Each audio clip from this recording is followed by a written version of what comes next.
Deus usa aqueles que não são para confundir os que pensam que são. Deus usa você que se sente fraco. Deus usa os fracos. Talvez você pense assim: eu não consigo, eu não dou conta nem de testemunhar direito, eu sou muito tímido. Tem pessoas que elas se sentem incapazes. Tem pessoas que elas acham que não pode se envolver no meio da liderança porque elas se sentem incapazes. Tem pessoas que se escondem, ficam acuadas, porque elas pensam que depende delas, da habilidade delas, para a obra de Deus crescer e avançar. Como minha esposa bem disse aqui, uma palavra poderosa. Olha, Deus, Ele usa eu e você, aqueles que aparentemente não têm habilidade, aqueles que não têm força em si mesmo. Por isso eu quero compartilhar com você essa palavra. Vamos ler o Evangelho, a palavra de Deus, que é poder de Deus. Então veio o anjo do Senhor e assentou-se debaixo do carvalho que está em Ofra, que pertencia a Joás, o abisreíta. E Gideão, seu filho, estava malhando o trigo no lagar, para o pôr a salvo dos midianitas. Então o anjo do Senhor lhe apareceu e lhe disse: o Senhor é contigo, homem valente.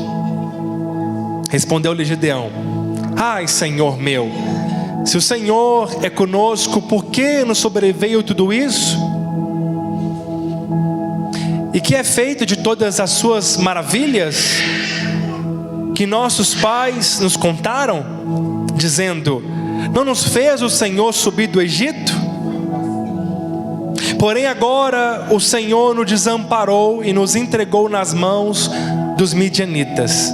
Então se virou o Senhor para ele e disse: vai nesta tua força e livre Israel da mão dos midianitas. Porventura não te enviei eu? E ele lhe disse: ai, Senhor meu, com que livrarei Israel? Eis que a minha família é a mais pobre em Manassés, e eu o menor na casa de meu pai. Amém. Olha, irmãos, imagine você num campo de batalha, e ao seu redor um exército bem treinado, bem armado, preparado, soldados ali preparados para uma luta, para a batalha, com espada nas mãos, escudo, com lanças, homens valentes que estão acostumados para a guerra. Aquele vale com um exército de milhares de pessoas, e lá você está no meio deles. Aquele medo terrível de ficar tremendo as pernas, tremendo de medo, porque você não tem preparo nenhum, porque você não é um soldado de guerra, porque você não foi treinado para a batalha. E aí você se depara no meio de um exército, com aquela multidão de pessoas sanguinárias, armadas, treinadas, e lá está você. O que você sentiria se fosse você? Você quer ver um exemplo? É a mesma coisa que do nada, imagine se do nada eu chegasse para você agora e falasse o seu nome, um exemplo assim: Christian, vem cá e ministra uma palavra agora aqui para os irmãos, uma pregação, sem avisá-lo, que ele vai travar, né? Bem provável que ele vai ficar com muito medo, não é assim? Até quem está acostumado, quando é pego de surpresa, ele vai tremendo. Eu também sinto isso quando eu vou pregar. Dá frio na barriga. Eu fico nervoso o domingo inteiro. Você acha que não, mas eu fico. Por quê, queridos? Isso é sinal que nós não estamos preparados para a obra de Deus. Muitos pensam assim: quando eu estiver preparado eu vou me batizar. Mas que dia que nós estaremos preparados? Fazemos capacitações, treinamentos de liderança, de pastores, reuniões, mas no final ninguém está preparado, porque a obra de Deus, ela é sobrenatural.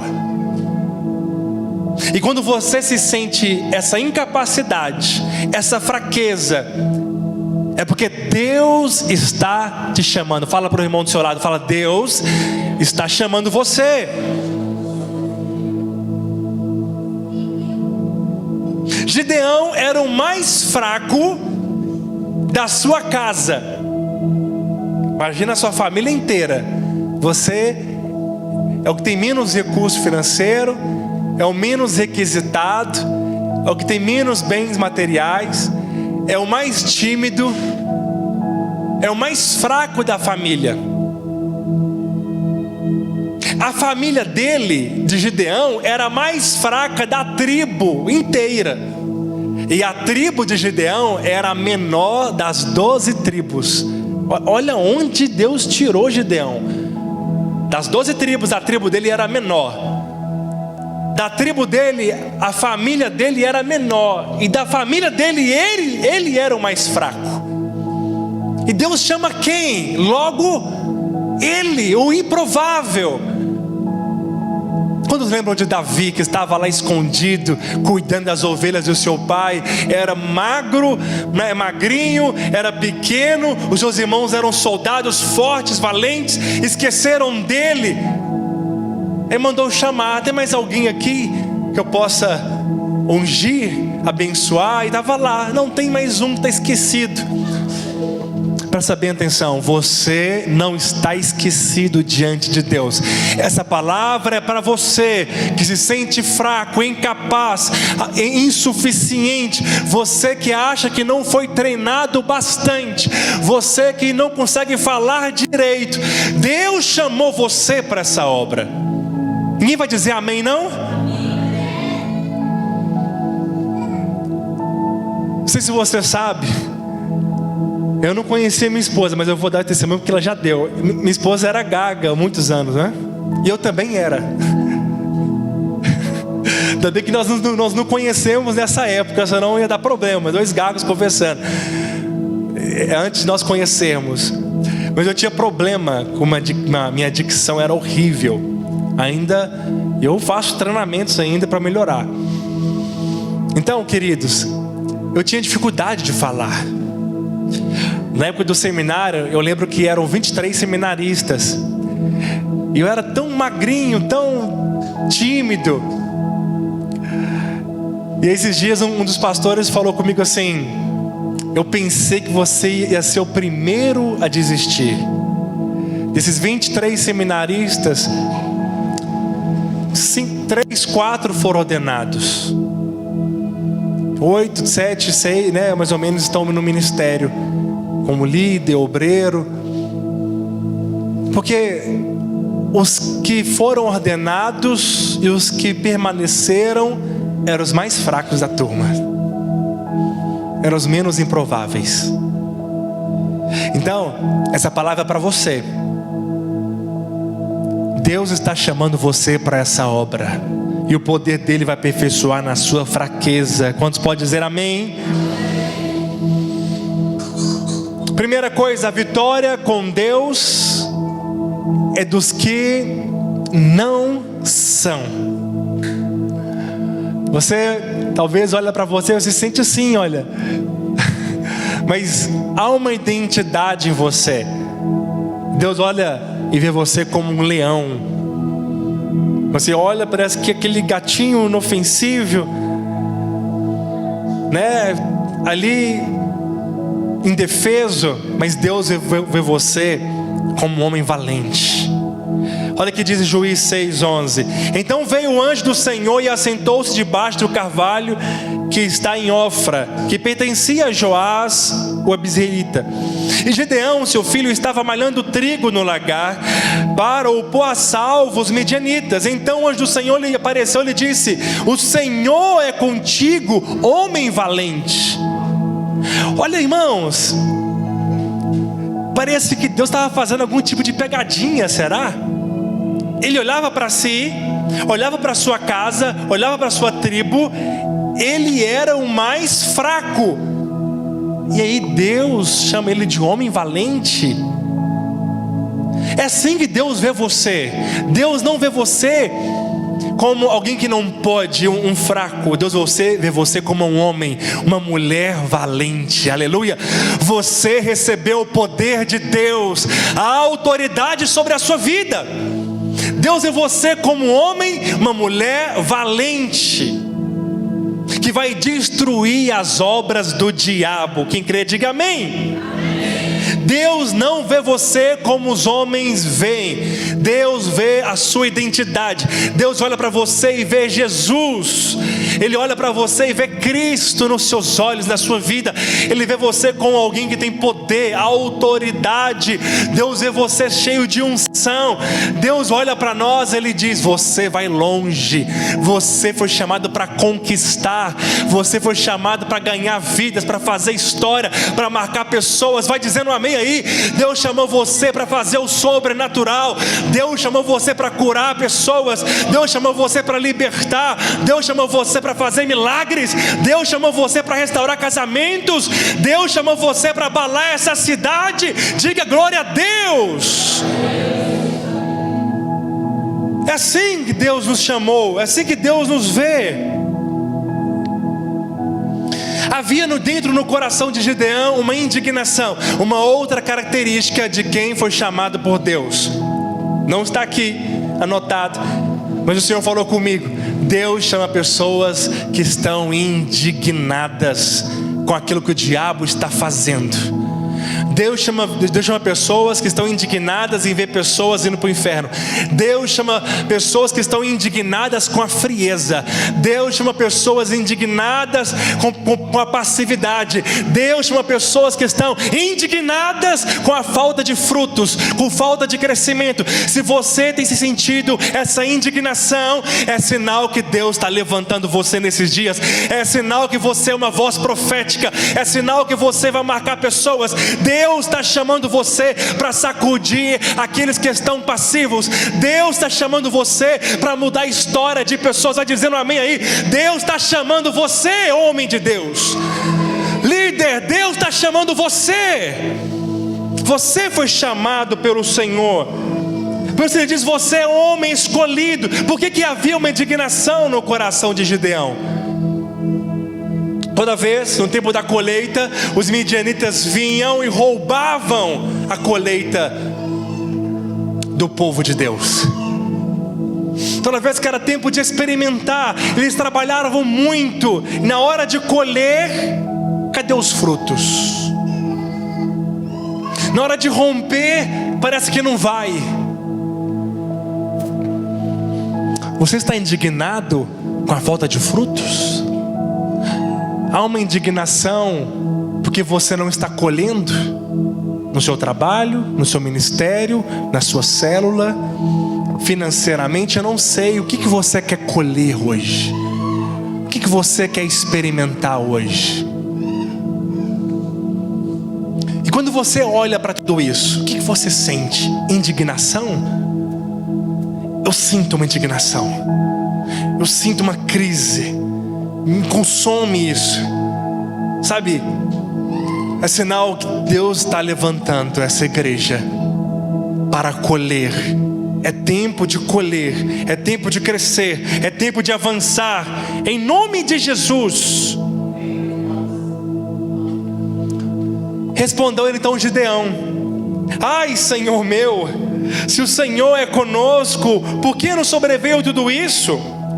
E que é feito de todas as suas maravilhas que nossos pais nos contaram, dizendo: não nos fez o Senhor subir do Egito? Porém agora o Senhor nos desamparou e nos entregou nas mãos dos midianitas. Então se virou o Senhor para ele e disse: vai nessa tua força e livra Israel da mão dos midianitas. Porventura não te enviei eu?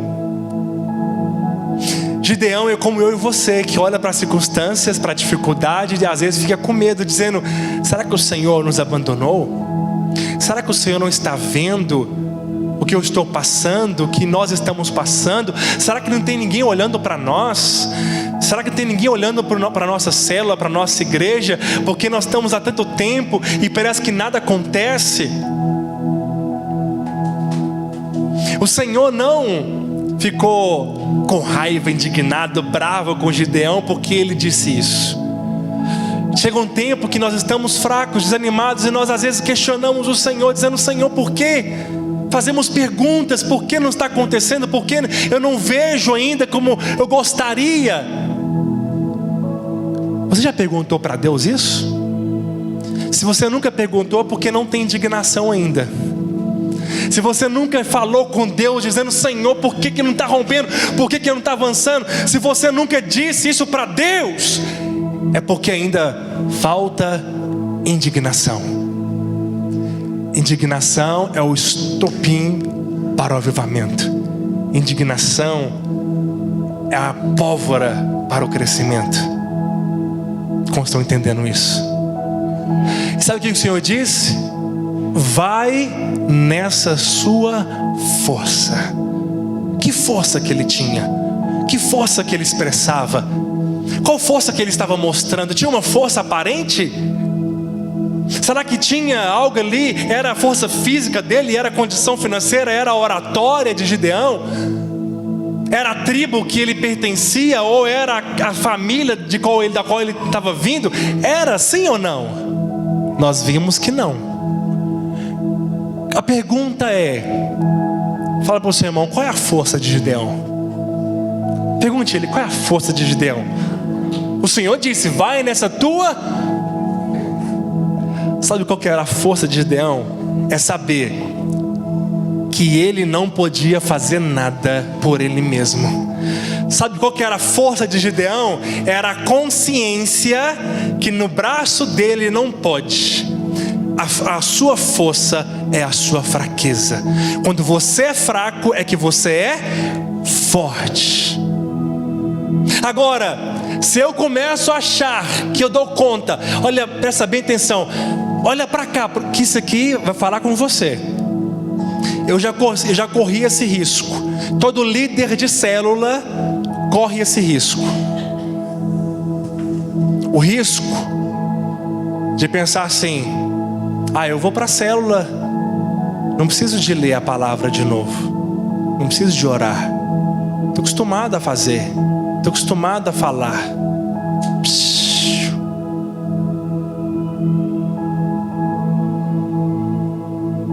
Quando acontece isso, é porque eu estou me sentindo forte demais, estou com muita confiança em mim mesmo.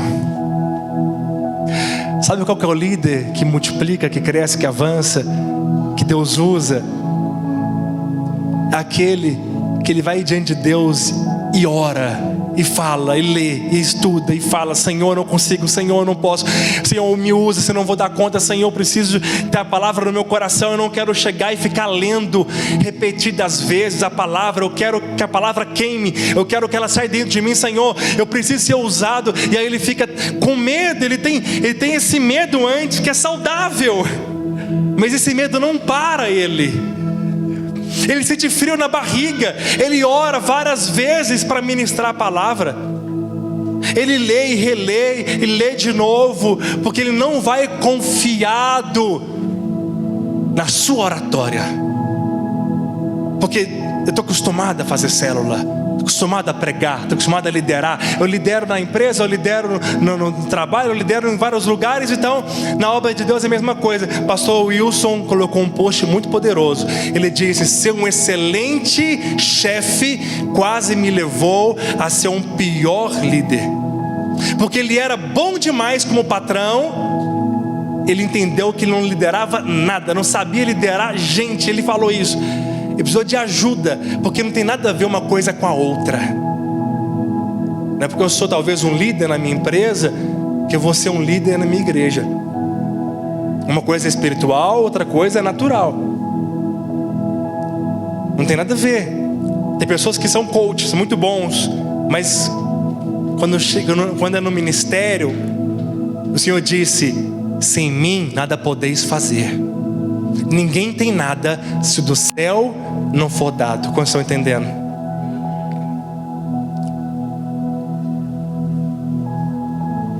Se você pensa que é fraco, você é forte diante de Deus. E é nessa sua força que as obras do inferno serão dissipadas, serão canceladas, né? Serão desfeitas. Deus chamou você para desfazer as obras do inferno. Fala assim: quando eu sou fraco, é que eu sou forte. Sabe que é muito poderoso, irmãos? E aí Juízes 7,13 fala assim: chegando pois Gideão, eis que certo homem estava contando um sonho aos seus companheiros, e disse: tive um sonho, eis que um pão de cevada rodava contra os arraiais dos midianitas, e deu de encontro à tenda do comandante, de maneira que esta caiu e se virou de cima para baixo e ficou estendida. Gideão teve um sonho, e o sonho dele, que um pão de cevada estava rodando no arraial e destruiu milhares e milhares de homens armados. Presta bem atenção. Sabe qual que é a sua força? É quando você usa o pão para desfazer as obras do diabo. Como assim, pastor? Jesus disse: eu sou o pão da vida. Quando você crê e coloca Jesus no centro do seu casamento, do seu ministério, do seu trabalho, é o pão que vai desfazer as obras, é o pão que vai derrotar os seus inimigos. É Cristo Jesus que vai vencer as suas lutas, é o Senhor que vai vencer as suas guerras. É o pão que está intercedendo por nós. Jesus é o pão da vida. Quantos creem nisso? Hoje nós vamos comer do pão, e porque nós vamos comer do pão, as obras do inferno serão dissipadas. Aleluia! O versículo anterior diz que os inimigos eram como gafanhotos em multidão excessiva. Não importa o tamanho. Mas por que de cevada? Porque era o pão dos pobres. Jesus, ele chegou num lugar e ele disse para as pessoas: eu sou o pão da vida. Sabe, queridos, Belém chama casa do pão. Foi aonde ele disse isso. Foi onde as pessoas alimentaram dele. Coloque o Senhor na sua situação, na sua causa. Coloque o Senhor, fala para ele: Jesus, vem intervir por mim. Envolva o Senhor nas suas lutas, queridos. Você não está sozinho. Você não está sozinho. Você não tem as suas guerras sozinho. Não importa se você talvez está desanimado, afastado. Não importa, o Senhor está com você. Se você colocar o Senhor, você verá a vitória. Porque não é na sua força, é na força dEle. Não importa quem você é, importa quem Ele é. Ele é o Cristo, o Senhor. Ele é aquele que criou todas as coisas. Ele é aquele que governa tudo pelo poder da palavra. Ele é o Deus que habita em você. E quando você declara a palavra de Deus, coisas acontecem. Amém? Segundo, a vitória com Deus, Ele é com os poucos. Eu quero dizer para você algo aqui com todo o meu coração.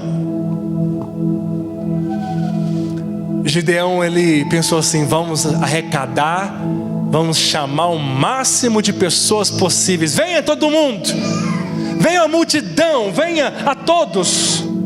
Vamos guerrear com o Senhor contra os midianitas. Vamos juntar o máximo de pessoas possíveis para nós vencermos essa guerra.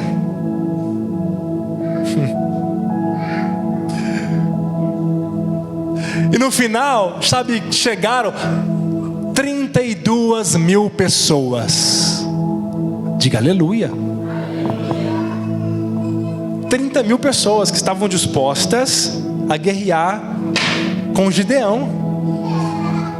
32 mil pessoas que estavam dispostas a ir para a guerra. Então, queridos, olha, tem pessoas aqui, o Senhor me corrigiu muitas vezes, porque às vezes nós falamos assim: olha, é pouca gente, são poucos líderes, o discipulado é pequeno, as células são pequenas, e nós pensamos que Deus vai fazer quando tiver muita gente. Nós pensamos na nossa maneira natural que Deus vai fazer quando tiver muitas pessoas envolvidas. Mas teve homens de Deus que disseram assim: me dê 10 homens apaixonados e eu virarei o mundo de cabeça para baixo. Jesus, ele fez com 12 pessoas. 12 pessoas abalaram o mundo inteiro. E as pessoas disseram: aqueles que transtornaram o mundo chegou aqui agora. Os discípulos, eles transtornaram o mundo deles. E não era 7.000 mulheres, 9.500. Pode ser com 5, com 7, com 12. Mas eu quero dizer algo aqui com muito temor no meu coração, com muita convicção. A guerra é para os homens estar na linha de frente. São os homens que estão na linha de frente, com a armadura.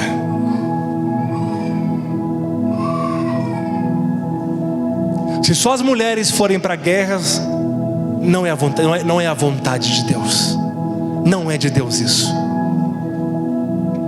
Os homens são o suporte, é o que encabeça a sua casa, é o que governa.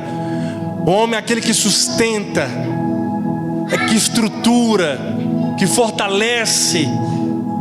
Porque se as mulheres forem, não tem como estruturar isso, não tem como continuar. E meu apelo hoje é que Deus levante homens sedentos, apaixonados, homens valentes como Gideão. Ah, mas eu sou fraco, eu sou tímido. É você que Deus está chamando, não é outro. Os homens para estar aqui na linha de frente, na oração. Os homens que são aqueles dizendo: eu vou liderar a minha casa, vou liderar uma célula. É o homem que assume a liderança primeiro. É o homem que governa, que vai para frente. As mulheres não iam para a guerra. Graças a Deus até hoje elas não vão para a guerra. A obra de Deus começa com homens valentes, apaixonados, homens que amam a obra de Deus, e não que estão apenas preocupados consigo mesmo, com a sua casa, com seus sonhos, com seus afazeres, porque tudo aquilo que nós fazemos aqui, que é natural, vai ficar aqui. O que adianta eu ganhar o mundo inteiro? Como diz naquela parábola: vou construir celeiros maiores, vou encher, vou derrubar os celeiros, vou construir outros. Mas ele dizia: louco, porque hoje perderão a tua alma. para quem você tem feito. Porque a obra de Deus é com homens valentes. Como estou compreendendo aqui? Que Deus possa levantar os homens dessa igreja com indignação, com paixão, com fervor. Em nome de Jesus, obrigado pelo aleluia.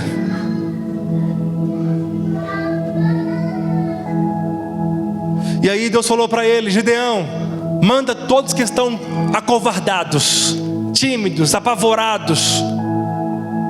Que Deus agora deu uma palavra. Deus disse: eu vou fazer. Agora quem estava com medo ali já era incredulidade, porque Deus disse que Deus iria fazer.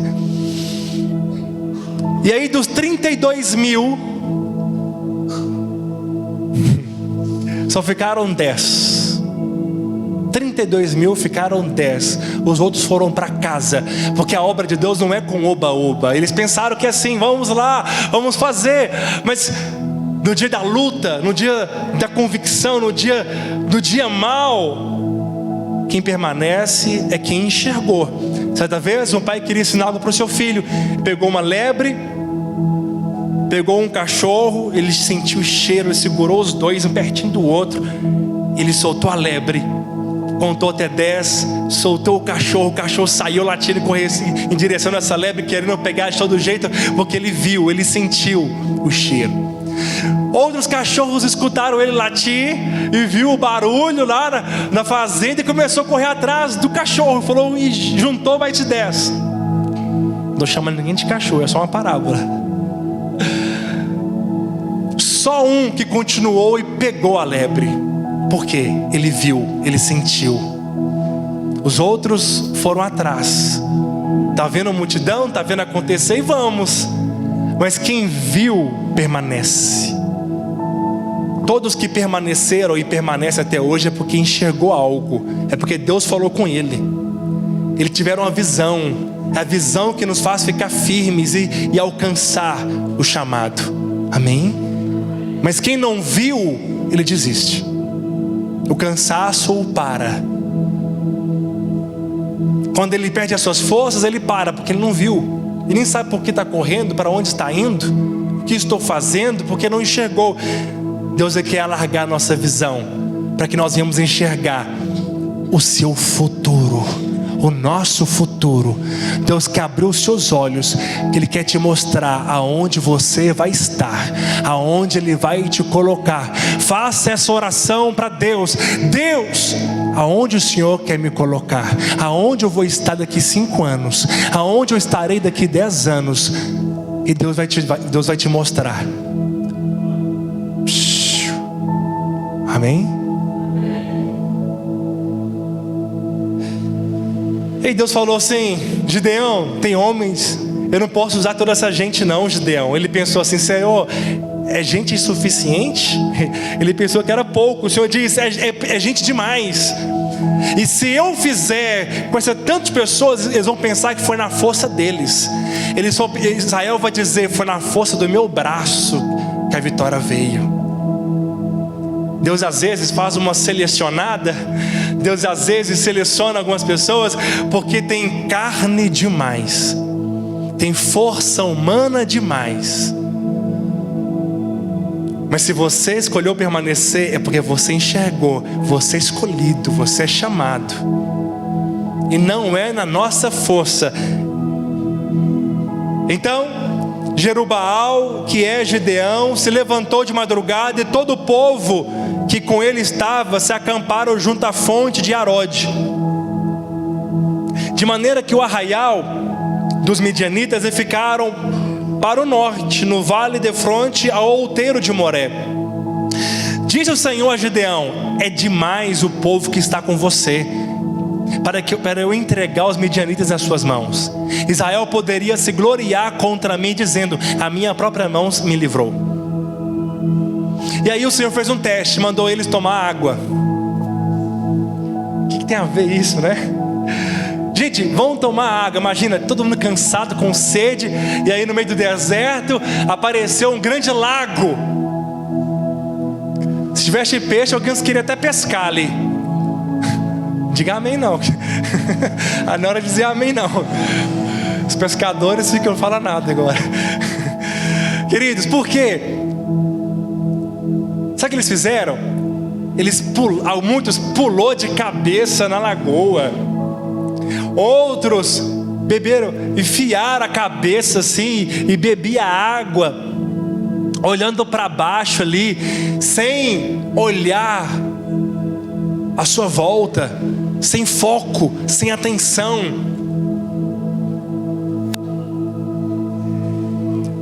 Isso aqui é muito forte. Deus não pode usar pessoas que estão distraídas com este mundo. Se esse mundo ainda brilha demais, reluz demais, se esse mundo nos embriaga demais e nos distrai, estamos perdendo o mover de Deus. A grande estratégia do diabo hoje é roubar o seu foco. Os dias vão passando e pessoas vão perdendo tempo com entretenimento. Elas se entreteram com a água. A água é bênção? É bênção. Bênção pode entreter você. Talvez uma fazenda, uma roça, um campo novo, um celular, uma casa, um carro novo, um cargo novo na empresa, não sei, uma condição financeira que agora de repente ganhou 4 vezes mais. É bênção? Quantos querem? Eu quero. Eu quero uma roça para ir de vez em quando, para morar não. Um carro novo é bênção, não é? Mas eu não posso me deixar ser levado por elas. Tudo me é lícito, mas nem tudo me convém. Se você está deixando o seu coração ser guiado pelo entretenimento, principalmente hoje aqui, olha, serve para crianças, adultos e jovens, telas. Uma tela tem tirado a paixão de muitas pessoas. Uma tela tem tirado o tempo de muitos orarem. Uma tela tem impedido muitos de se debruçar na palavra e sentir a presença como sentia antes, e se quebrantar como se quebrantava antes, em ter os seus olhos molhados, abertos, de ter discernimento. Mas estão tão focados com as águas deste mundo, que eles estão distraídos, eles não estão percebendo quando o inimigo está atacando ou está vindo. Estão com os olhos fechados para o mundo espiritual.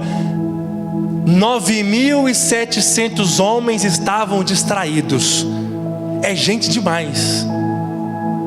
No dia do arrebatamento, quem está distraído não poderá ser arrebatado, porque ele disse: vigiai e orai, porque não sabem nem o dia e nem a hora que vem o Senhor. O que tem roubado a fome do meu coração? Quem tem tirado os meus olhos do Evangelho? Desde seja um pequeno jogo até algo grande, louvável, plausível, que todos admiram e vê como conquista, mas pode ser uma pedra de tropeço na vida de pessoas, porque esse mundo é passageiro.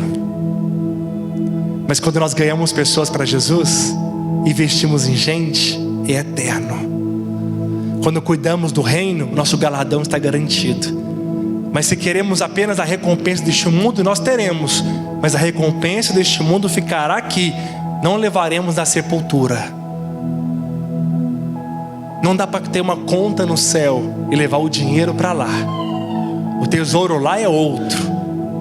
Lá o tesouro é vidas, é pessoas alcançadas, transformadas. O meu coração queima por isso. Eu vim para cá é para isso. É para cuidar de pessoas, é para investir em gente, é para amar, é para perdoar 70 vezes 7 sem usar a calculadora. Meu coração está sempre livre, não tenho rancor, não tenho ressentimento com ninguém, está em paz com tudo, porque eu fui muito amado, eu fui muito perdoado. Por que eu vou ficar ressentido com alguém? Por que você vai ficar sem perdoar alguém? Você foi muito perdoado. Muito perdoado. Por isso, cuide de pessoas. Tenha o seu coração livre com as pessoas. Invista em gente. Ore pelas pessoas. Chore pelas pessoas. Queira estar perto delas. Queira visitá-las. Abra o coração para ser visitado. Queira sentir cheiro de gente, estar perto de gente, porque isso é eterno. O mar é momentâneo. Foi só apenas um teste. E 9.700 pessoas foram reprovadas, porque estavam distraídas com a água que Deus mesmo deu. Como assim, pastor? Deus é um Deus que dá muitas coisas. Até o que Ele dá pode ser a distração. Muitos pensam assim: se eu estou distraído com isso, não, é porque foi o diabo que me deu. Não, o diabo não dá essas coisas para as pessoas. O diabo não quer dar casa própria para ninguém. Essa é ignorância pensar: o diabo me deu uma mansão para me afastar de Jesus. Não, ele quer destruir, fazer a pessoa morar debaixo de uma ponte, não é a casa de madeira. Não, Deus dá bênçãos, mas podemos ficar distraídos com elas. Não se distraia igual aquelas pessoas distraíram. E foram os 300. Juízes 6,36 diz: disse Gideão a Deus: se há de se livrar Israel por meu intermédio, como me dissestes, eis que porei uma porção de lã na eira, e se o orvalho estiver somente nela, e seca a terra ao redor, então conhecerei que há de livrar Israel por meu intermédio, como dissestes. Assim sucedeu, porque no outro dia se levantou de madrugada, e apertando a lã do orvalho, dela espremeu uma taça cheia de água. Disse mais Gideão: não se acenda contra mim a tua ira, se ainda falar só esta vez. Rogo que por esta vez faça a prova com a lã, que só a lã esteja seca, e na terra ao redor haja orvalho. E Deus assim o fez naquela noite, pois só a lã estava seca, e sobre a terra ao redor havia orvalho. Deus, presta bem atenção que isso aqui é para você. Deus não fica mal conosco quando a gente pede algumas provas para Ele. Não, Deus entende. Senhor, fala comigo, me dê uma palavra. Deus vai te dar uma palavra. Ele quer gerar certeza no seu coração e não dúvidas, amém? Amém? Sabe o que era a lã que estava encharcada? A lã do Cordeiro. Jesus é o Cordeiro de Deus. Sabe o que significa isso? Que o Cordeiro de Deus, ele veio na terra cheio de verdade e graça. Aonde que o Cordeiro estava e tocava, milagres acontecia. Se houvesse cegos, eles voltavam a enxergar. Se houvesse surdos, voltavam a ouvir. Se houvesse leprosos, seriam purificados, porque tinha água saindo do Cordeiro. Quando você se apega à lã do Cordeiro, que é Jesus, a água da vida é derramada em você. Você ouviu amém? Quando você se apega à lã do Cordeiro, que é Cristo Jesus, o orvalho do céu alcança você e vai encher a sua taça, vai encher a sua casa, vai encher a sua família, vai encher o seu ministério. Quantos querem abraçar a lã do Cordeiro hoje? Mas chegou um tempo que a lã do Cordeiro estava seco. Na cruz, lá estava o Cordeiro, e na sua lã havia sequidão, porque Ele levou os nossos pecados sobre Ele.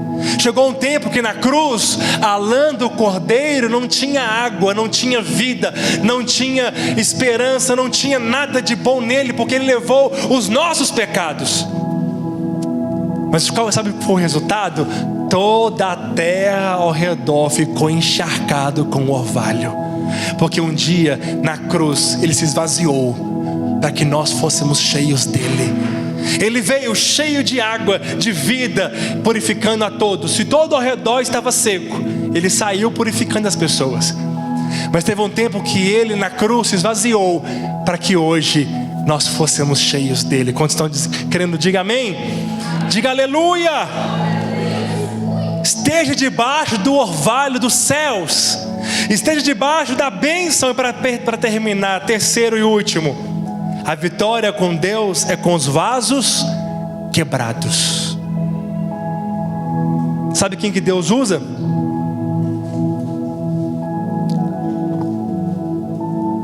Deus usa os vasos. Eu não vou quebrar ele aqui não, porque eu sei quanto custa. Nós precisamos dele. Deus usa vasos de barro. Às vezes queremos ser um vaso. Repara, por que será que as irmãs colocaram? Não foi proposital, um enfeite neste vaso aqui. É porque ele está mais bonito que este. Esse aqui está deitado, escondido. As pessoas querem colocar o enfeite no vaso bonito. A Bíblia fala que nós somos vasos. Quantos são vasos aqui? Nós somos vasos de barro. E Deus coloca a beleza dele em vasos frágeis, que não tem beleza como este.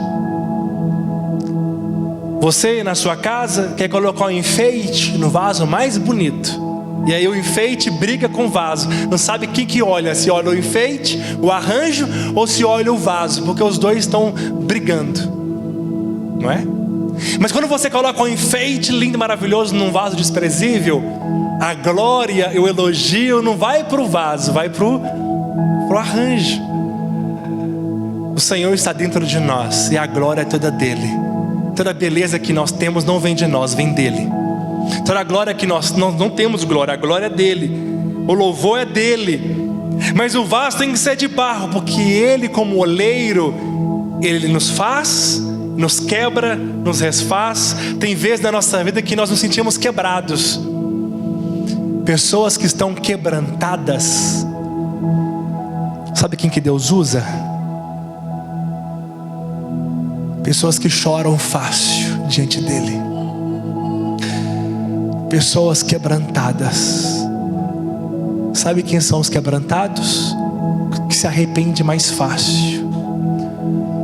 Os quebrantados são os mais moles de coração. São aqueles que é facinho de andar com ele, porque ele é como um vaso maleável. Ele não quer chamar atenção para ele. Ele não está a fim de receber elogios de ninguém, porque ele sabe que tudo que acontece vem de Deus, não dele. Então repartiu os 300 homens em 3 companhias e deu-lhes cada um nas suas mãos trombetas e cântaros, ou vasos vazios, com tocha neles.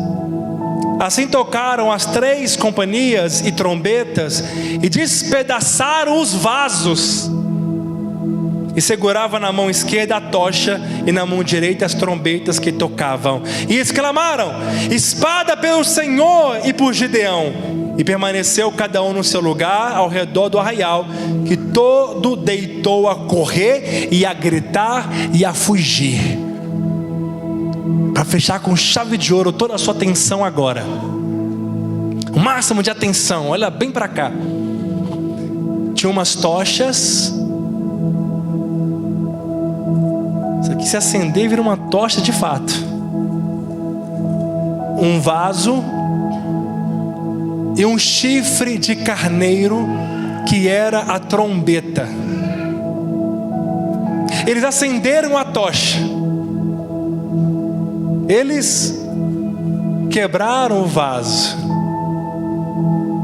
Eles pegaram a tocha com a mão e pegou a trombeta e trombetearam com a outra. E disseram: espada por Gideão. Mas que espada? Tinha nenhuma espada na mão deles. A ferramenta deles não era a ferramenta do mundo.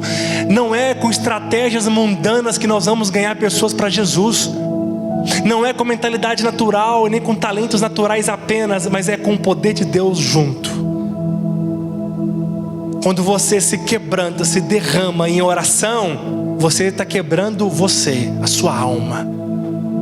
Sabe quem é quebrantado? É quem pede perdão, é quem fala eu errei, é quem reconsidera as suas falhas, as suas falas. É que aquele que volte atrás quando ele erra.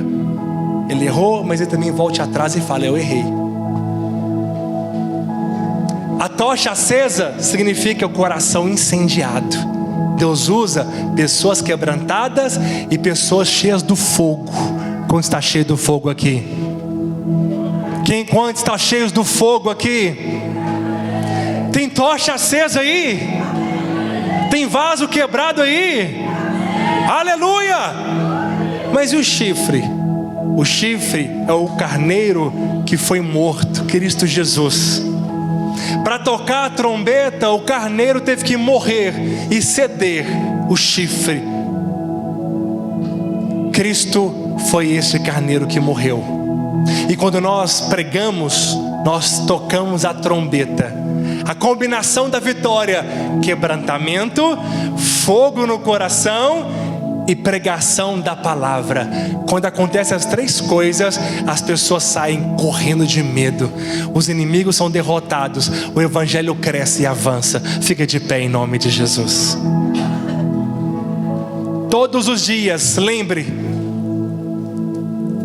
a tocha deve estar acesa no meu coração. Eu preciso ser um vaso quebrado. E eu preciso pregar o evangelho. Essas são as suas armas. Quais são as suas armas? Repita comigo, fala: meu coração quebrantado, meu coração incendiado, e eu vou pregar o evangelho. Essas são as suas armas. Vamos, feche os seus olhos agora. É hora de você orar ao Senhor.